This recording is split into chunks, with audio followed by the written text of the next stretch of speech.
एक संत जिनके लिए पत्थर के नंदी एक ओर खिसक गए।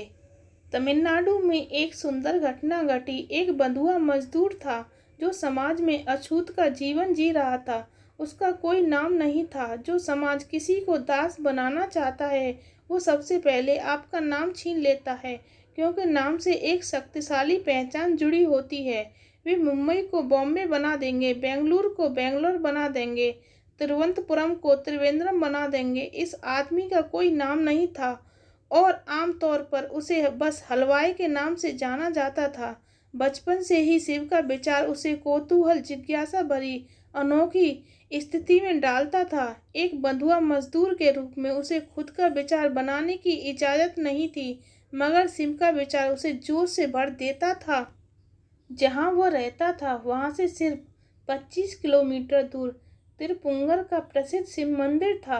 वह हमेशा से इस मंदिर में जाना चाहता था, क्योंकि उसे लगता था कि शिव उसे बुला रहे हैं, मगर अपने जीवन पर उसका अधिकार नहीं था, इसलिए वो मंदिर जा नहीं पा रहा था। उसने कई बार जमींदार को अपनी बात समझाने की कोशिश की। मैं सिर्फ एक दिन के लिए मंदिर जाकर वापस आ जाऊंगा। जमींदार हमेशा कहता, आज निराई करनी है, कल खाद डालनी है, परसों तुम्हें जमीन जोतनी है। नहीं, तुम एक दिन भी बर्बाद नहीं कर सकते। तुम्हें क्या लगता है, तुम वैसे भी किसी काम के नहीं हो। तुम एक पूरा दिन बर्बाद करना चाहते हो? नहीं। मगर उसके भीतर यह कौतूहल, जिज्ञासा भरी अनोखी भीतरी स्थिति गहरी होने लगी। वह तिरुपुंगर में शिव के दर्शन करना चाहता था। एक दिन उसके पूरे शरीर में एक नई तरह की ऊर्जा फड़कने लगी। फिर वह जाकर जमींदार के सामने एक अलग तरह के गौरव के साथ जाकर खड़ा हो गया, जिस तरह का गौरव एक बंधुआ मजदूर जानता ही नहीं कि उसके पास होने की कल्पना की जाती है। जमींदार फिर शुरू हो गया, मूर्ख कहीं के, पिछली बार तुम्हारी माँ बीमार थी, उससे पहले बहन की शादी थी, उससे पहले तुम्हारी दादी 3 बार मरी। अब तुम मंदिर जाना चाहते हो? ये नहीं हो सकता। वो बोला, मैं आज ही सारा काम कर दूंगा, कल सिर्फ एक दिन की बात है, मैं जाकर वापस आ जाऊंगा। उस एक पल में जमींदार ने हार मानकर कहा, ठीक है, जाओ, शाम से पहले वापस आ जाना। फिर अचानक उसे एहसास हुआ कि उसने ये क्या कह दिया। वो आगे बोला, जाने से पहले तुम्हें पूरे 40 एकड़ जमीन को जोतना होगा। अभी शाम है, सुबह से पहले तुम जुताई पूरी करके ही मंदिर जा सकते हो।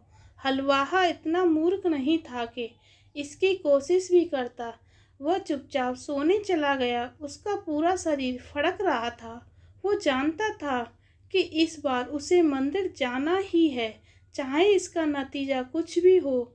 शिव ने खुद जमीन जोत दी। सुबह जब वह उठा तो गांव में हंगामा मचा हुआ था। वो ये देखकर हैरान रह गया कि सारी 40 एकड़ जमीन जोती हुई थी। जमींदार का मुंह खुला का खुला रह गया था।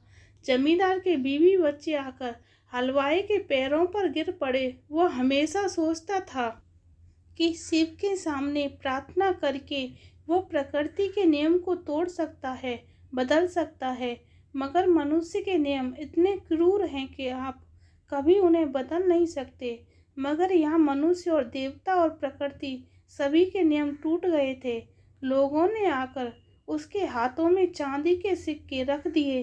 किसी ने उसके हाथ में भोजन का थैला रख दिया, किसी ने उसे छड़ी पकड़ा दी और कहा, यह मंदिर जा रहा है, इसे ईश्वर ने खुद चुना है। शिव ने इसके लिए खुद आकर 40 एकड़ जमीन जोत दी।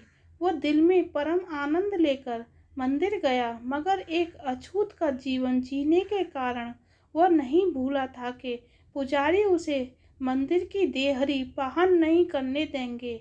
वो मंदिर के बाहर खड़ा रहा। निश्चित रूप से शिव अपने भक्त के लिए सब बदल देते हैं, मगर पुजारी नहीं झुकते। मगर वो सिर्फ एक बार शिव के दर्शन करना चाहता था। तब उसके रास्ते में खड़ी नंदी की विशाल मूर्ति एक ओर खिसक गई। आज भी तिरुपुंगर में नंदी की मूर्ति एक ओर है। बाद में लोग इस शख्स को नंदनार बुलाने लगे और वह एक मशहूर संत बन गया। आप उसे भक्त नहीं कह सकते, उसका पूरा जीवन कौतूहल, जिज्ञासा भरी, अनोखी भीतरी स्थिति था और उसे कभी उस कौतूहल को जाने नहीं दिया। यही सिर्फ भक्ति है। धन्यवाद।